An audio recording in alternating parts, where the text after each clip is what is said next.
Hello, this is a guy who likes fanfiction and is too lazy to read, so here is Students of the Snake in audio form. Check the description for the links to the author. CH81 Uchiha. This was it, the day Sasuke had waited for since the invasion of Konoha. The day his mother would return to him and issue her ultimatum. They could be a family again, at the cost of his vengeance, or she'd be just as much an enemy to him as Itachi was. This had been on Sasuke's mind all month, making him appear continually distracted or adrift to others. This didn't stop people from trying to get back on his good side now that he had his Sharingan back. They practically resented me when I lost my Jujutsu, now they're trying to make me forget they ever did that. He thought to himself as he did some target practice at Team 7's training ground. He came here for at least a semblance of feeling like he wasn't being watched, which in a shinobi village was very hard to actually accomplish. But back at his place, it felt like his mother was right there watching him, trying to pressure him into deciding what she clearly wanted him to. Damn it, why does she have to ask me that? He rued while throwing some kunao, his issues affecting his aim and making him not really care about it. It's like she doesn't care that he killed everyone. Our whole family, her husband, everyone she knew. Why the hell would she not be demanding his blood like me? You know, Sasuke, traditionally the goal of training is to hit the target, not the ground. Kakashi commented carefreely while approaching his student. What do you want? Sasuke groaned, feeling annoyed. Can't a guy see how his student is doing? Somehow I don't think you'd be here if I was Sakura or Sai. Sasuke grunted. He had always been aware of his sensei's favoritism, not that he minded it. Hell, he had always thought he deserved it. But right now, Kakashi wasn't who he needed to talk to, if anyone. They don't have any problems right now. You do. Kakashi pointed out. Sasuke frowned. Like you have any clue to what my problems are? Yes, I do. You're starting to doubt whether or not you're strong enough to face Itachi and Dash. You really think you know what's on my mind? Sasuke asked loudly without actually yelling. You think you're so smart? Remember back in Wave when you saw the wife of the Yondaime herself and her son? You said to her face that her son wasn't important at all. And look who that chump turned out to be. The Jounin had the good grace to look hurt and ashamed. He did remember that encounter, where he accused Kushina of cheating on Minato and called her son insignificant and a bastard child, all because he refused to consider the possibility that it was Minato's son. Sure, the late Fugaku's genjutsu could be blamed for that, but even after Minato, back from the dead, told everyone what they had done to his son, a part of Kakashi remained in denial.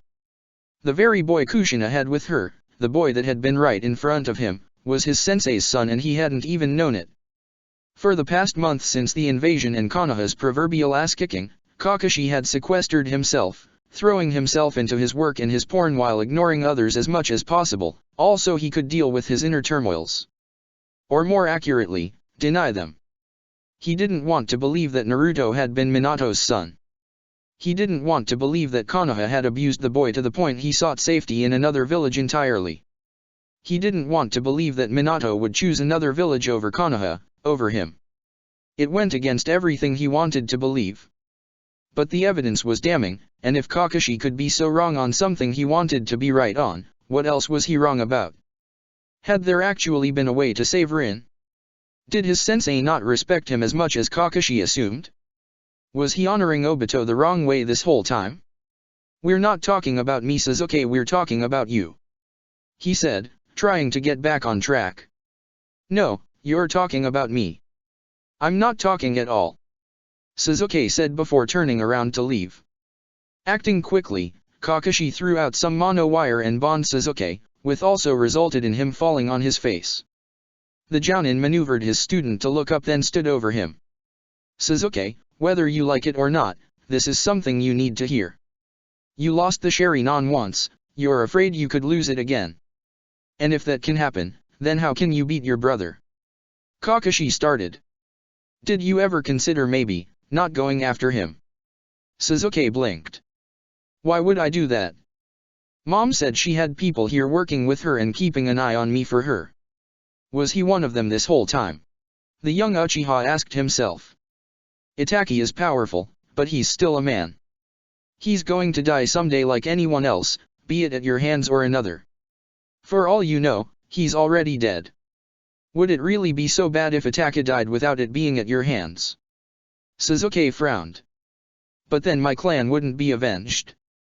Do they need to be avenged? Kakashi challenged.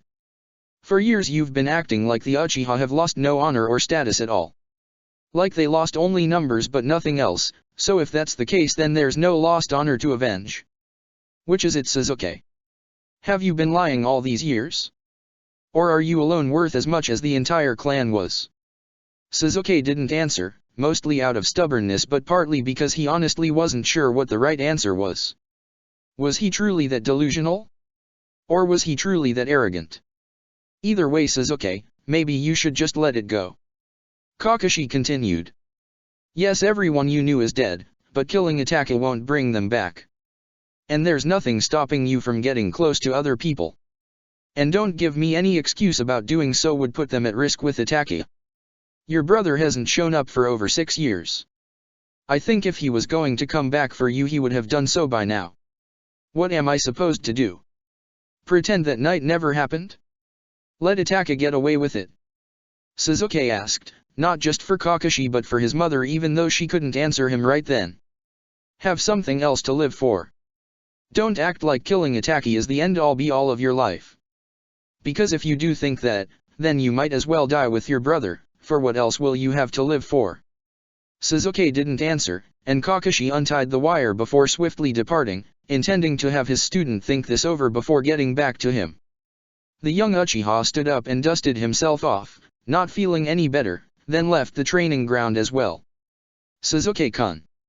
He mentally groaned and continued walking, pretending he heard nothing. Sasuke-kun, wait up. Sakura repeated, managing to catch up to him. Didn't you hear me? They heard you in the capital. He grumbled. What do you want? How are you doing? How are your eyes? Any problems? I know how much they mean to you. She asked in a caring way. They're fine. As good as ever. He replied. Sakura smiled. Great. Is it true you also got to become a Chiryunin? Sasuke frowned. They offered, but I turned it down. Sakura lost her smile, replacing it with surprise. What? Why would you do that, Sasuke-kun? Sakura, I didn't earn it. None of us got to the finals. None of us are strong enough to be Chiryunin. You are. The pinkette protested. You were the top of the class. A class we haven't been in for about a year. He reminded her. They were insulting me. They thought if they gave me a promotion I'd forget how quick they were to brush me aside when I lost my Sharingan. My promotion was a bribe, a way to shut me up and cover their asses. No, it wasn't. Sakura countered naively. It was to show how much they respect you. No one in Konoha would disrespect you. Sasuke glared at her, making her step back. Oh really? So I imagined all those months when I didn't have the Sharingan? I imagined all those people telling me that without my eyes I was a nobody to them? I imagined all the laughs and jeers from others that thought I couldn't hear them. Come on Sasuke-kun, all that's in the past now. You have your eyes back and people love you again. So what if the promotion was a token one? No one else got offered one, you're the only one who deserves it. Isn't that saying something? Sasuke surprisingly nodded. Yes, it's saying that Konoha loves my eyes but not me. I see the truth now, Sakura. For years this village has been praising me non-stop for being the last Uchiha, but take away my eyes and suddenly they hate me. Did I stop being the last Uchiha at that point? No, I didn't. Konoha doesn't give a crap about the Uchiha, the Sharingan is all they care about. But it's not like you'll ever lose it again. Sakura stated. I lost it once, I can lose it again. Maybe permanently this time. Then how much will people love me again? He challenged. I'm not going to accept any token apology of theirs if they have no problem telling me off the next time something like this happens. But it's not going to happen again. You're too strong for that. Sakura insisted. Sasuke looked away in disgust and a bit of self-loathing. That's what I thought before it happened. Rather than continue this conversation he was already sick of, Sasuke used a substitution jutsu with a log to get away from his teammate, opting to take a different route home. It was fortunate for him that this time she wasn't able to find him before he got there. So this is Oto. Yakumo thought as she took a stroll in the village, alone this time. I gotta admit, this does have a homey feel to it. Yakumo had only been here for a short time, so naturally she didn't quite feel at home in this village yet. Her mother had brought her to her new home, with a room already prepared for the young girl, and the two had been catching up. Yakumo hadn't realized just how much she had missed her mom until she had her back. Now, with Yuriko at work and Naruto doing some training with his friends and wives, Yakumo was having some alone time just seeing the town. At first glance, Oto reminded her of Konoha. It was only natural, the founders had been from Konoha and couldn't help but take some inspiration from it in creating their own city. The architecture was a little different, more rural and open, but the most obvious difference was all the buildings still looked new. None of them looked rebuilt, or damaged from invasion. She walked down a street, looking at each building as she passed. There were some apartment buildings, a simple grocer, and what looked like a pharmacy on the upcoming corner, all of which looked similar and the same age. She also saw a ramen stand, and started to feel hungry. "Welcome to Ichiraku Ramen." Ayame greeted when Yakumo entered. "What can I get for you?" The painter sniffed the air, enjoying the brewing aroma. "I'm not sure. What would you recommend for someone who's never had this before?" Ayame blinked then smiled. "I'd go with miso. A simple non-threatening flavor to start off of, unless you want something more specific like beef, pork, shrimp, or vegetarian." "I'll try the vegetarian one," Yakumo requested, taking a seat at a stall. Ayame nodded and got started, telling her father in the back to get to work on the other part of it.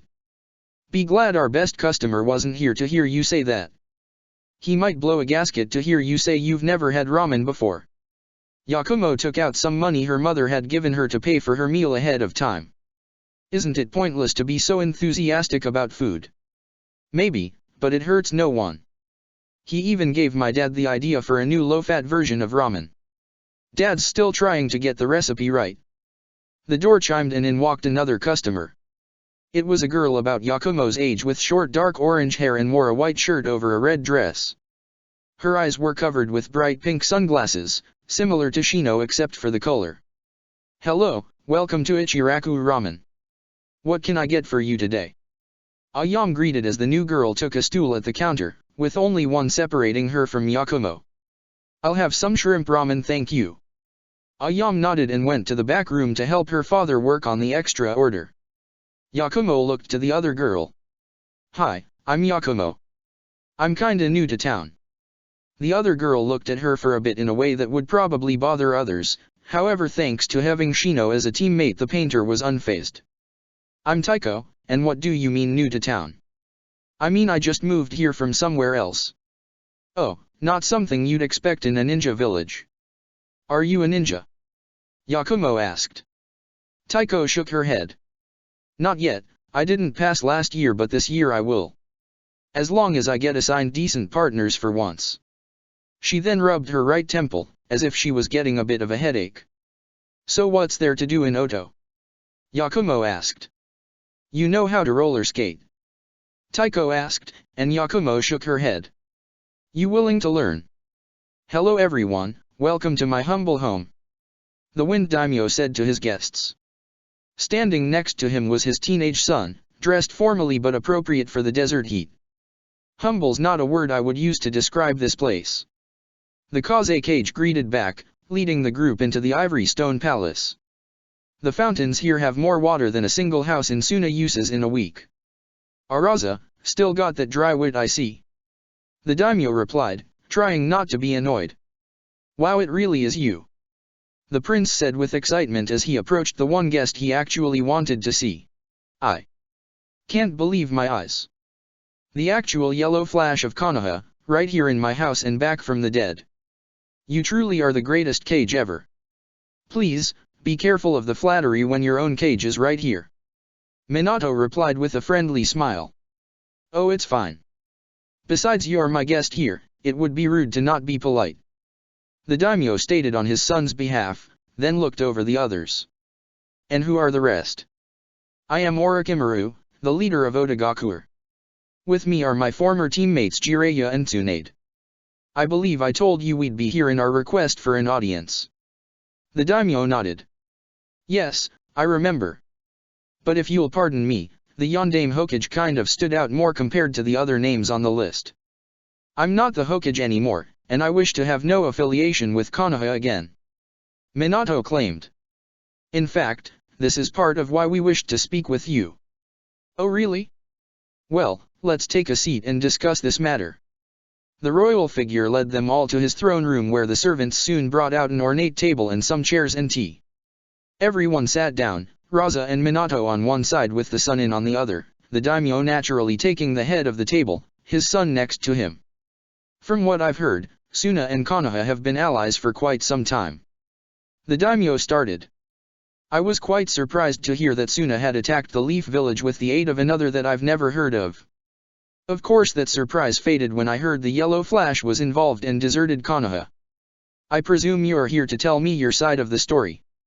In a way, but not out of some need to justify ourselves. Raza answered. Why not? You betrayed your ally. How can you justify that? The prince asked in a clearly accusing way. Ally? They tried to destroy Suna, and this dynasty was willing to help them. If anything, I am the victim here. Daimyo-sama, he is not wrong. Orochimaru added in, knowing the ruler would be quick to dismiss the Kazekige's claim. The Sandaime Hokage had been trying to get Suna's Jinchuriki to go insane and destroy the village from within.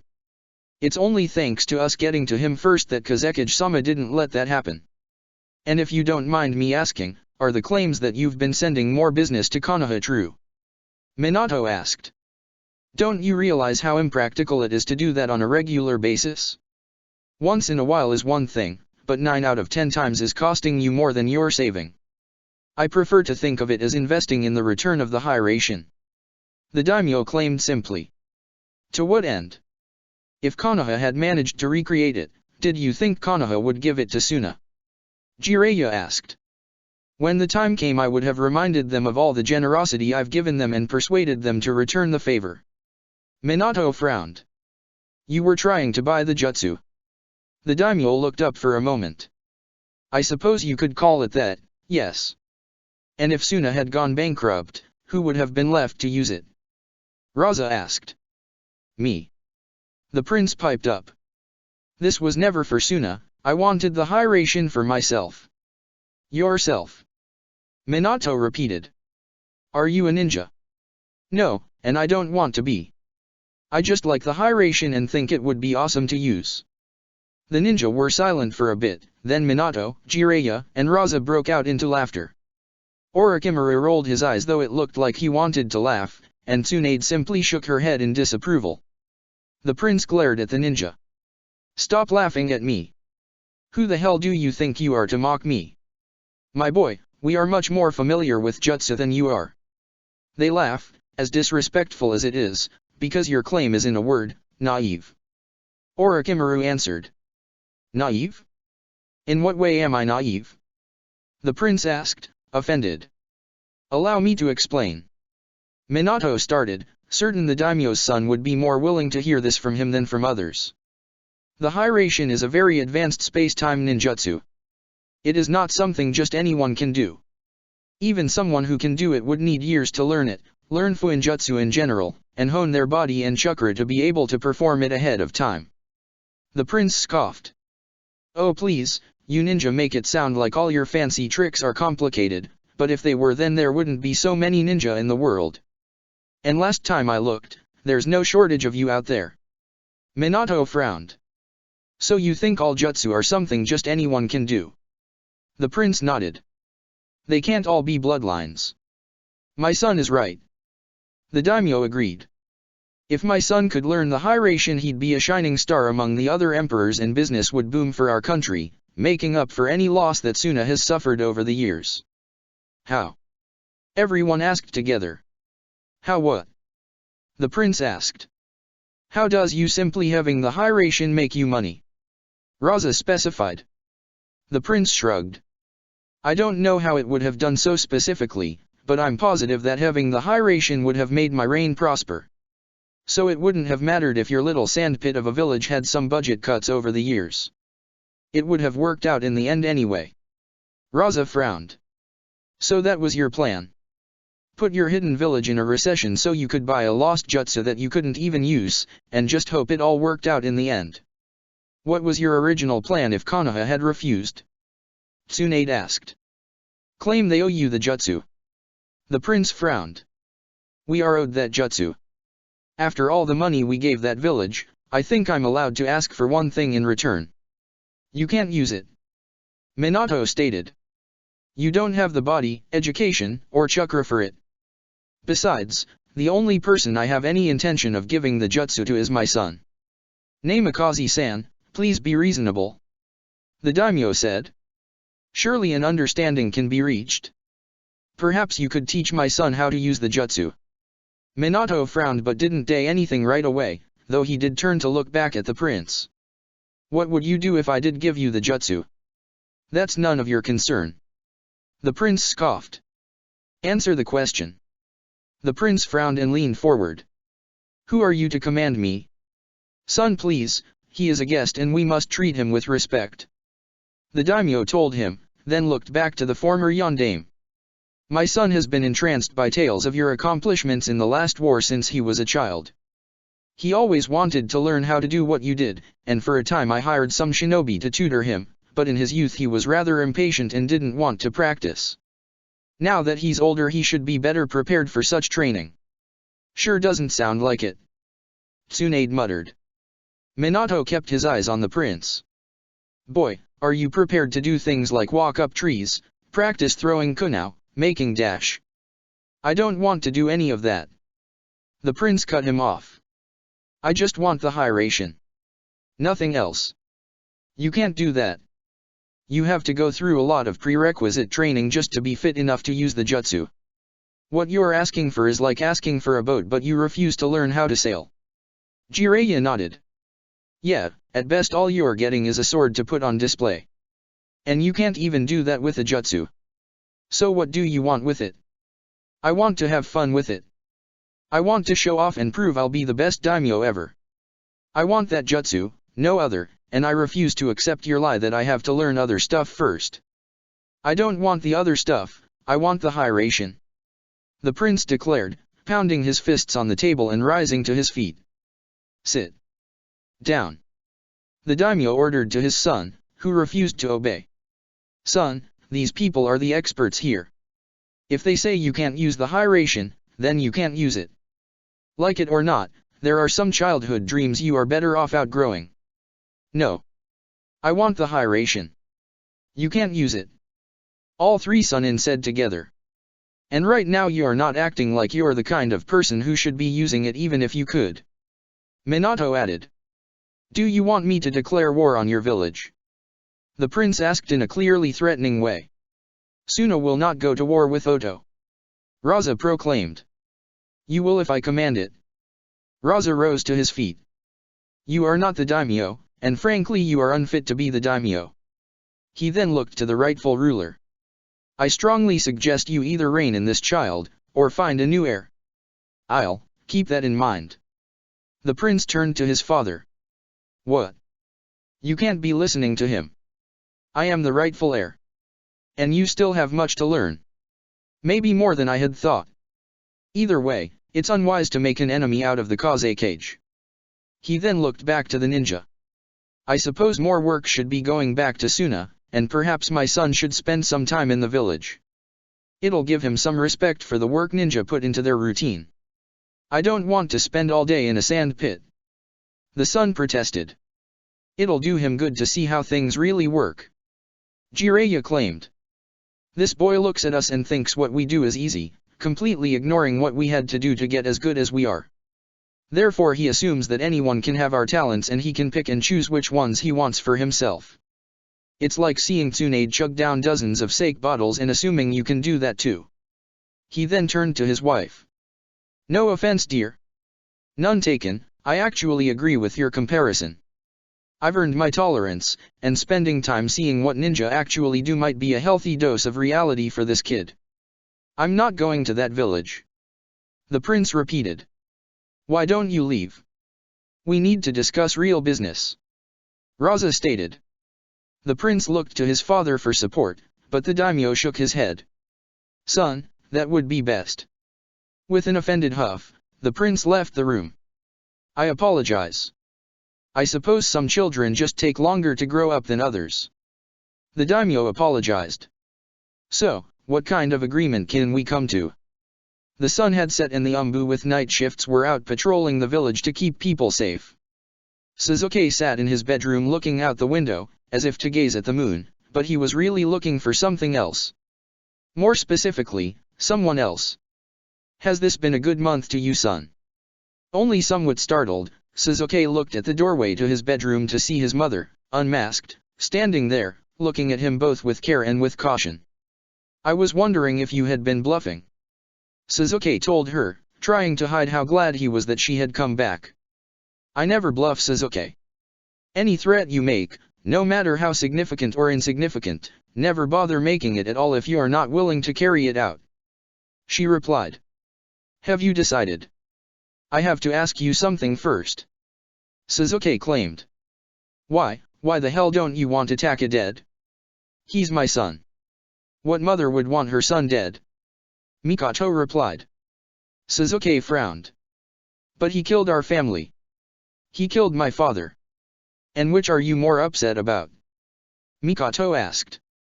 Suzuki blinked then raised an eyebrow. What do you mean? What angers you more?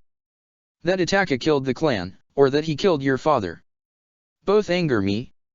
Mikoto narrowed her eyes. And which one angers you more? Which one are you truly trying to avenge? What's the difference, Mom? What are you trying to say? Suzuki asked, getting angry but not wanting to turn her against him. I'm saying, are you doing all this just because now you'll never get to hear your father praise you? Mikoto asked, getting in her son's face with fire practically in her eyes. It actually made Suzuki feel less than a foot tall. Last month I said I was afraid you wanted to kill Itaka just to prove you could do it. But if you are an avenger like you won't shut up about, then who are you trying to prove that to? Yourself? Konoha? The clan?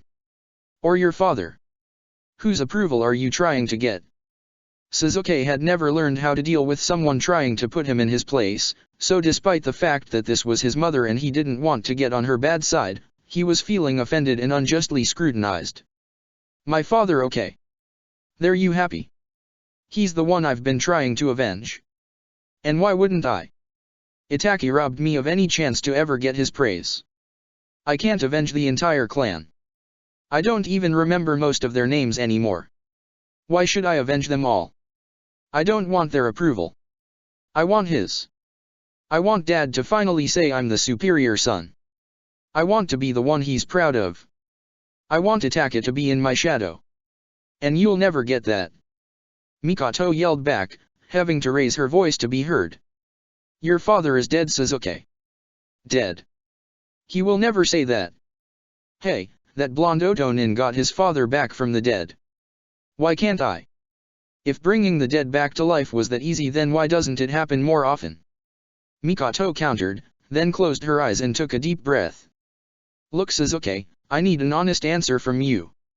What do you want more, me as your mom or Itaki as your victim? I want both. I shouldn't have to choose. Suzuki declared. Well, I'm making you choose. It's one or the other. You can come with me to Oto and we can be a family, but Itaka gets away scot-free and you never try to find him. Or you can stay here in Konoha and keep trying to make your father's ghost happy, but you will lose me forever. You don't get to have both, Suzuki. Why not? Why do you and Dad like Itaka more than me? That is not what this is about. Suzuki clenched a fist, as if he wanted to slug his mother. Yes, it is. You like him more than me. Why else would you want him to live? I told you already. He's my son too. You're not the only one. Mikoto argued. Well, if you really loved me like a mother should, then you wouldn't have hidden from me for years and you'd be trying to help me kill him. Sasuke proclaimed, stomping his foot for emphasis. You had plenty of chances to tell me who you were, and you didn't. Don't bother telling me you couldn't, because you could. You stayed away because you wanted to. You don't really love me, you just feel guilty for everything and you're trying this dumbass way to make up for it. Well, you know what? I don't need you anymore, Mom. Mikoto looked drained of anger, replaced with both pain and disappointment. She said nothing, just stared at her second-born son. Wow, where'd that come from? Sasuke asked himself, making sure not to visibly show any uncertainty. All this hostility, these accusations, he honestly didn't know why he was saying all this, but now that he felt like he had gotten a burden off him. Had I been resenting her this whole time and didn't know it? Mikoto closed her eyes for a moment, and Sasuke tensed, half expecting her to activate her Sharingan and attack him for insulting her. But when she opened them, they were still normal dark eyes, but sad. I see. I had hoped you had wanted a family again, but it seems you that unless you're the center of attention you don't want others around you. Perhaps you were happier thinking I was dead. Mom, I don't want you to go. Sasuke admitted. Mikoto's eyes narrowed, but she was still more hurt than angry. You don't want me to go, but you don't need me to stay? You still want to get the best of both outcomes without having to give up anything? I told you, I'm making you choose. Me, or Itachi. And if you won't choose, I'll choose for you, and I can promise you that you won't like the result. Why are you doing this to me? He asked. Because you're too used to getting your way. If you come with me to Oto, that treatment is not going to continue. You will not be an elite, you will not be special, you will not be allowed to act like you own the place. You need to learn how to compromise, not just demand. That's what this is, Sasuke, your compromise. A new life, at the price of your obsession and your so-called elite status. Do you accept it? Sasuke was silent for a bit, not liking the sound of this. Being an elite was a huge part of his identity, almost as much as him being an Uchiha. While Konoha might have loved him and built him up for selfish reasons, they had at least treated him the way he wanted to be treated. Significant, powerful, essential. They had shown their true colors, they valued him only circumstantially, but they did value him and would help him reach his full potential. But only until the next time Oto takes away my Sharingan. He thought. They did it before, they can do it again. And considering what happened in the Chunin exams, I only got it back because they gave it back. Next time they could take it away permanently, like they did with Kakashi-sensei. If that happens, then Konoha will never treat me like an elite ever again. And I'd never get the chance to fight against Itachi and win anyway. Sasuke's thoughts started to run away from him, and after a moment he sighed. Mom, I don't like what you're asking, but I don't want to lose you a second time. Me neither. She said just before pulling him into a hug. Sasuke tensed for a bit, but returned it.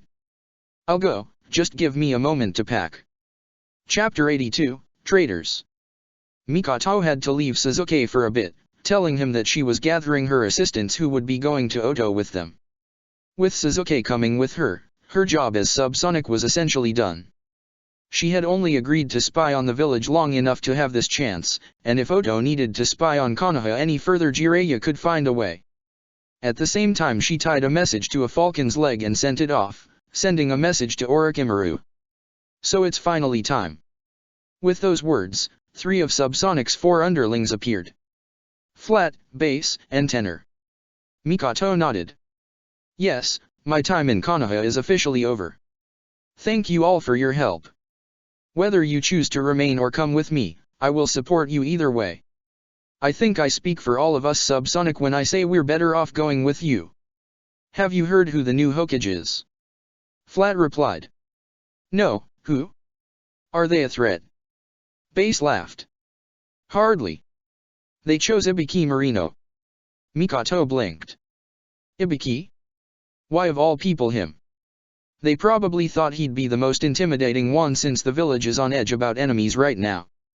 Kakashi was considered an option, but due to the Yondaime turning his back on the village, his student pretty much lost all credibility here. Time's a wasting, let's go. Flat insisted. All of a sudden, dozens if not hundreds of senbon needles shot out of the surrounding foliage, hitting all of them in non-lethal spots.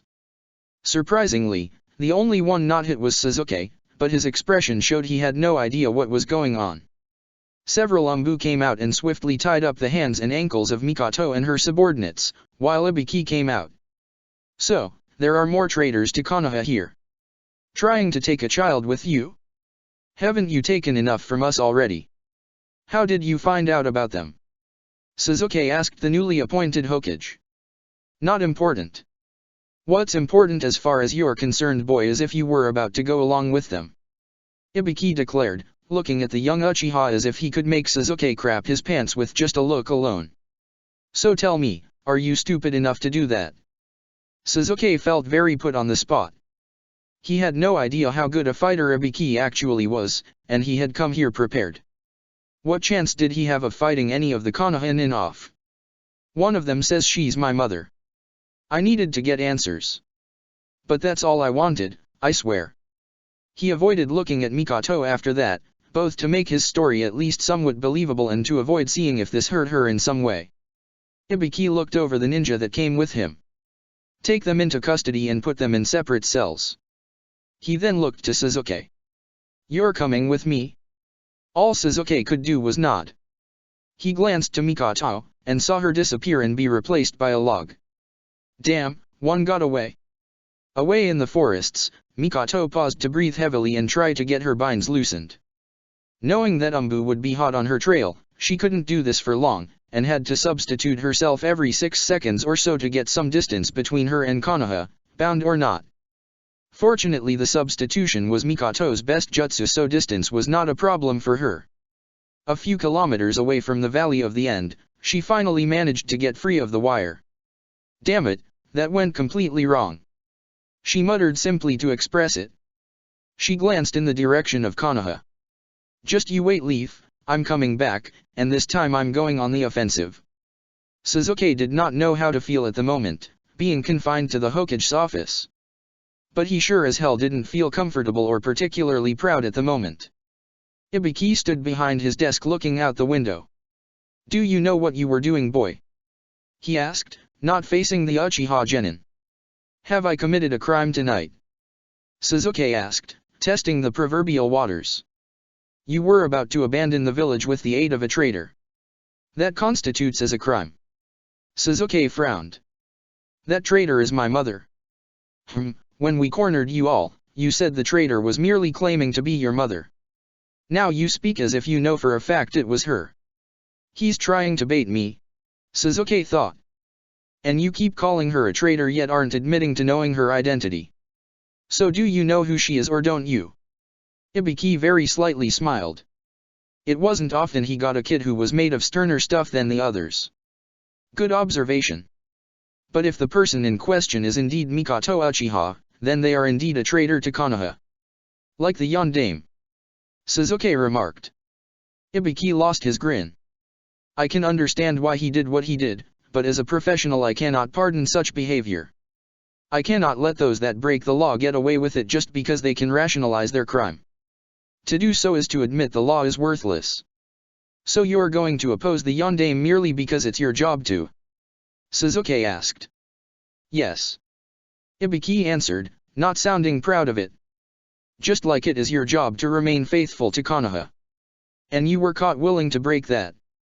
I am willing to offer leniency due to your age and the manipulation put on you by your mother, but only if you are willing to cooperate. Sasuke rolled his eyes.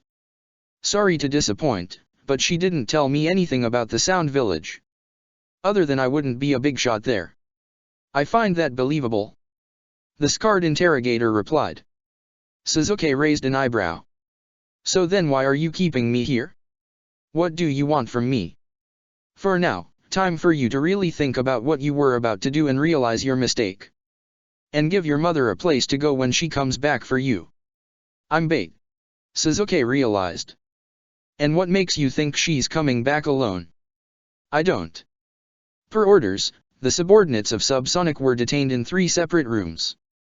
Once inside, they were unmasked. I must say, it is a surprise to see you as a traitor. The interrogator said to the shinobi codenamed Sharp, but in public known as Hana Inyazuka.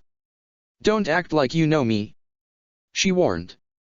"I know the Inyazuka are regarded as fiercely loyal, so you can pardon my surprise at seeing one of them committing treason. I committed no treason, I am merely more loyal to my mentor than to a vague concept," Hana argued. "Konoha is not a concept, child," the interrogator claimed. "Yes, it is. That's exactly what it is," Hana protested. "When you get down to it, what exactly is Konoha? As a physical and tangible thing? In truth, it's just a piece of land with buildings on it. No different than any other village out there, shinobi or civilian. But Konoha is your home. Only because I was born here, not because I choose to live here. If you weren't born here, would you want to live in this village?" The interrogator said nothing. "Konoha as you think of it is in fact nothing more than a concept," Hana continued. "An idea of what the village stands for. A vision for what the village hopes to achieve. That is what you're saying I should be loyal to. And why won't you?" they asked.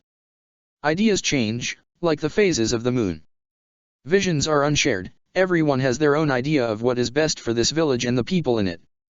Concepts are open to interpretation. Loyalty to something intangible and fluid is doomed to fail. I believe in giving my loyalty to a person, not a concept."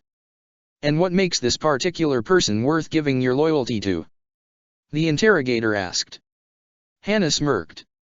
"Who do you think taught me what I just told you?" While never truly a Jounin sensei, in the past Mikoto had offered to give some lessons to the academy students.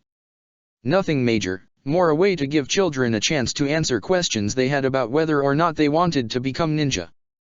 Usually most students went in eagerly, but after some time in the school and learning a thing or two, occasionally a few would start getting second thoughts or cold feet. The academy offered a small after-school program designed to alleviate their fears by letting them talk to adults who would reassure them.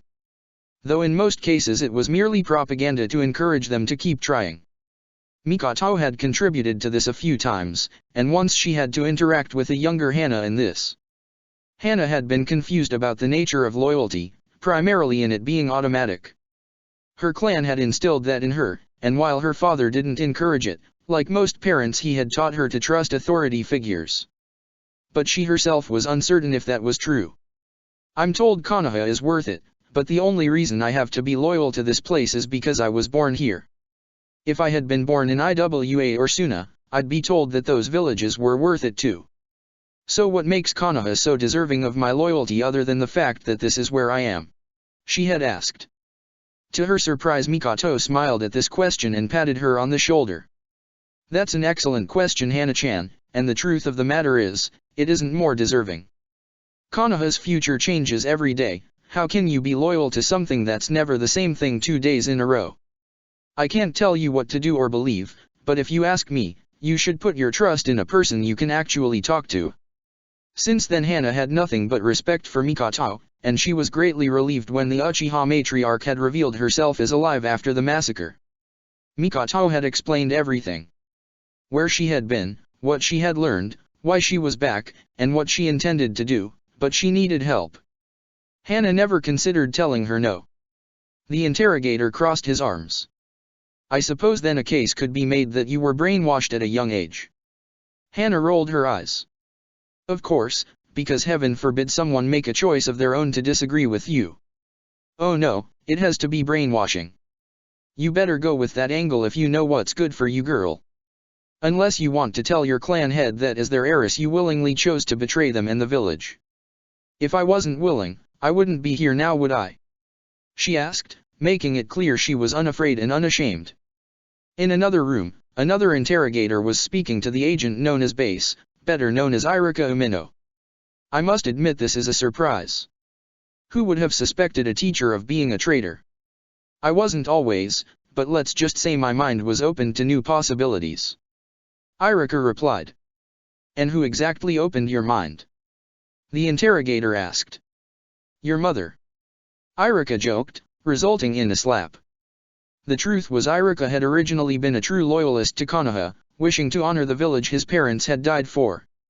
Since he was never a stellar ninja himself, the best way to do that was to teach students and help them become the best they could be. For years this had remained unchanged. Then he happened to come across Mikoto Uchiha. Flashback. Uchiha-san, what exactly are you teaching the children? He asked one day after the kids left the academy. Has anyone complained about me? She asked in return.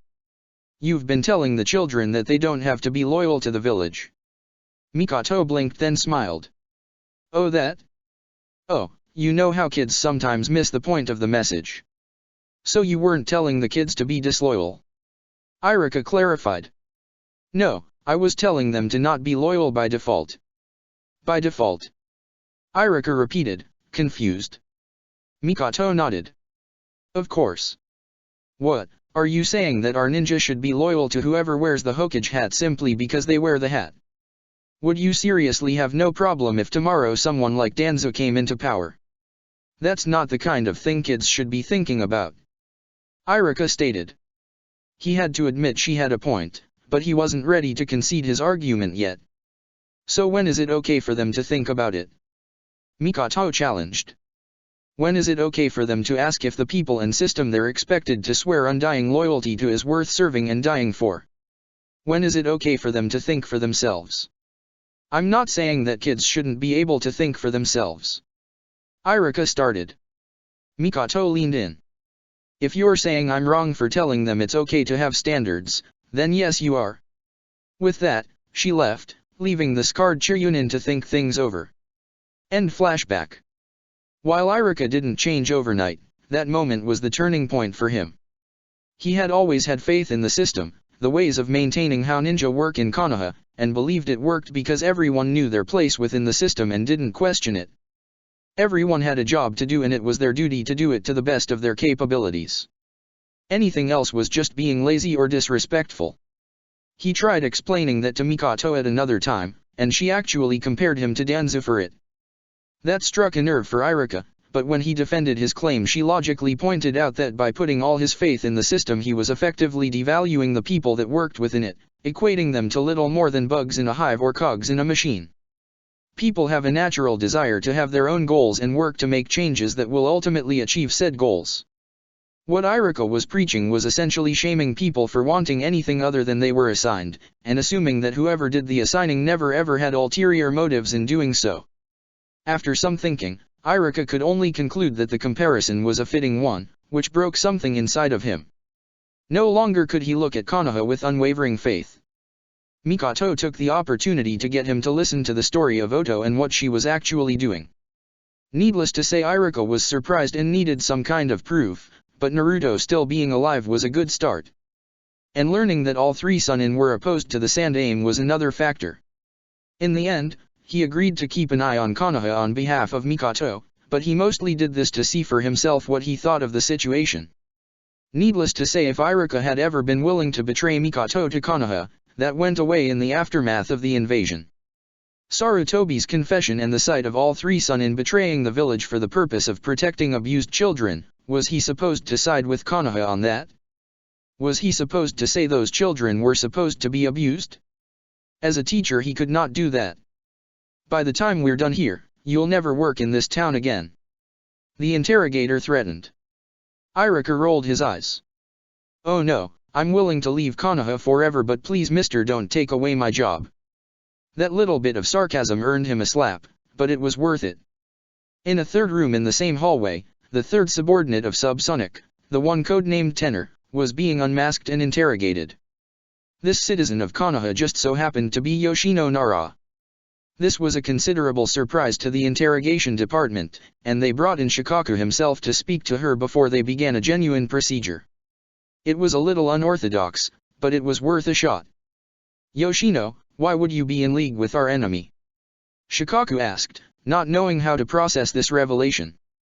Do you know who our enemy actually is? Shikaku? Yoshino asked. A bunch of traitors who formed a village just to declare war on Konoha. Shikaku answered with a hint of bitterness. Those traitors are most of the best this village has ever produced. Maybe if it was just one of them that would just be betrayal, but all three Sannin plus the Yondaime, his wife, and a thought to be dead Uchiha with 4 others? Don't you think the situation's a little too complicated to be merely dismissed as yet another missing nin scenario? The Nara head had to admit she had a point. Missing nin in general occurred in small amounts, usually just individuals acting alone and at most an entire team going rogue when on a mission together. What his wife was describing was clearly a conspiracy, which meant there was more to the story. Complicated or not, it's still treason. And if you really thought nothing was wrong with what you were doing, you would have told me. Shikako claimed. Yoshino rolled her eyes. Oh yeah, I should just tell people that one of my old friends who everyone thinks is dead is alive and in league with a new village no one has ever heard of, secretly being run by all three Sunin, planning to give Konoha the biggest black eye in history. That's normal conversation for us. Still, if you thought these people were in the moral right, you wouldn't have kept it a secret. Yoshino smirked. From Konoha, or from you? Pardon? Shikaku asked, though being a smart guy he already knew what she meant. Don't play dumb with me, Shikaku, you know damn well what I'm asking. But I'm guessing I already know which offends you more. After all, you're here yet not qualified to interrogate. I'm here because I'm gentler than the professionals and confessing to me will spare you their pain. Yoshino smiled. I regret nothing, and just keep in mind, husband, that from this moment on, regardless of any bargain you might be able to make with the higher-ups here, there no longer is a future for me in Konoha. There can't be. So when all this is over and Oto comes back to check in on us, you just need to ask yourself one thing. In what way do you love me? Shikako was smart enough to not need to ask what she meant, but worst of all was he couldn't promise an answer. Not in the context she was asking. Late into the morning, Mikoto finally appeared at the gates of Oto. Kidomaru found her breathing heavily and barely able to stand, as if she had been running a marathon even by shinobi standards, and took her to the nearest clinic. It did not take long for Tsunade and Orochimaru to become informed that she had returned, alone. What happened? Orochimaru asked, well aware that Mikoto returning alone could only mean bad news. Ambushed? Mikoto answered simply. This time they were ready for us. I don't know how, but they captured my son and my assistants. I got away, but I'm going to need help to get them free. Minato could get in and out no sweat. Tsunade thought out loud. Except they're most likely expecting Minato. Orochimaru countered. While he could accomplish this, I have no doubt of that, perhaps we should be more creative here. We should send the message that Oto is not to be messed with, and we have more ways to fight back than just one man. So who do you recommend? Tsunade asked. I'm thinking perhaps the Sound 4, and our recent Chiryunin to give them some support. Sound 4? What about Kimimaro? Mikoto questioned. Last resort in case things go ugly. For now let's keep him here in case someone tries something more direct while we're focusing on getting your son and our agents back. I'm not sure I like this, but I can't say the reasoning behind it is flawed. Tsunade thought out loud. Orochimaru nodded. Then let's get the following ninja right away. In less than 20 minutes, the 5 recent Chiryunin and 1 recent Jounin of Oto were all in Orochimaru's office standing before the Otokage. Naruto, Dosuo, Kin, Sasami, Haku, and Fu, we've got a big assignment that needs to be covered immediately. Only 4 of you will be needed, so after I explain the mission, should any of you wish to bow out, it will not be held against you. None of the younger ninja protested, so he proceeded. Subsonic went back to Konoha in order to gather her assistants as well as her son. Thus eliminating any links we still have to the village that they could use to get back at us. However, Konoha's forces managed to intercept them and capture the 3 assistants and her son, though Subsonic was able to escape. While I have faith that the 3 will not give Konoha what they want, I believe that we owe it to Subsonic and themselves to make an effort to free them. That's where you come in. Any questions? Why only 4 of us? Fu asked. Because 4 members of the Sound 5 will be going there, to do the majority of the fighting should it come to that. 4 of you will go along to assist them both in scouting, transportation, and if needed combat. What threats should we expect? Kin asked. The same we faced when we invaded Konoha, but this time they'll be prepared. They have some understanding of our methods but not enough, and they'll be motivated by revenge and a desire to prove their superiority over the village that kicked their ass so recently. Hence why we're sending in our best jounin, but no, not the yondaime, since they will be expecting that. Would it be a bad idea to send in Naruto-kun and Fya then? Haku asked. Wouldn't they be expecting Jinhiriki as well? Orochimaru nodded. Yes, that is a concern, however Naruto and Fya have skills that could prove useful in this mission. All of you do. Dosu's unique skills make him a wild card they don't train for. Kin's skills would help keep enemies at bay and harder to follow any of you. Sasami is a tenacious fighter which is always good in a crisis. And Haku is an expert at using the situation to her advantage. Feeling more assured, the teens looked at each other. Now the question is which four? Orochimaru asked. I get along well with Teiwa, so I think she'll appreciate it if I go along. Naruto suggested. Plus my bloodlines ensure I will keep the Konoha ninja on their toes. Dosu and I would be good at dealing with any trackers sent after us. Kin theorized. Kin and I do know how to coordinate our methods, but we can work separately if we have to. Dosu added. I'm not that certain about my skills, but I'm willing to help out in any way I can if I must. Sasami claimed. I'm fast and can make the enemy wear themselves out, but I must admit I'm not the heaviest hitter there is. Haku summarized. Fya stepped forward. With all due respect, Otokage-sama, I believe it would be best if I stayed behind on this mission. Orochimaru raised an eyebrow. Any particular reason why? Fya nodded. Yes, my specialty is making traps, and when you're on the run you don't have the luxury of doing that. Not to mention my Kekkei Genkai works best when I have the element of surprise, and those opportunities will be limited on this mission. I believe it would be best for me to perhaps set up some traps ahead of the retrieval team that they can be informed of to avoid. This way, should anyone from Konoha follow them, they will have a harder time getting to Oto before we can retaliate. The Snake Sunin smiled and nodded. Good thinking. Very well, you may stay back, and be ready to prepare for your role in this. He looked to the others. Anyone else wish to back out? The teens looked at each other, silently asking themselves that same question. After a bit, Haku stepped forward. If Fya will do that, I will stay back and help her. I am the fastest of us here and can alert the others before any traps they may unknowingly run into. Orochimaru nodded again. All right, you stay back as well. The rest of you go to the southern gate and wait for 4 of the Sound 5 to meet you there. Dismissed. All teens nodded and left the office, some more in a hurry than others. Check the description for the links to the author.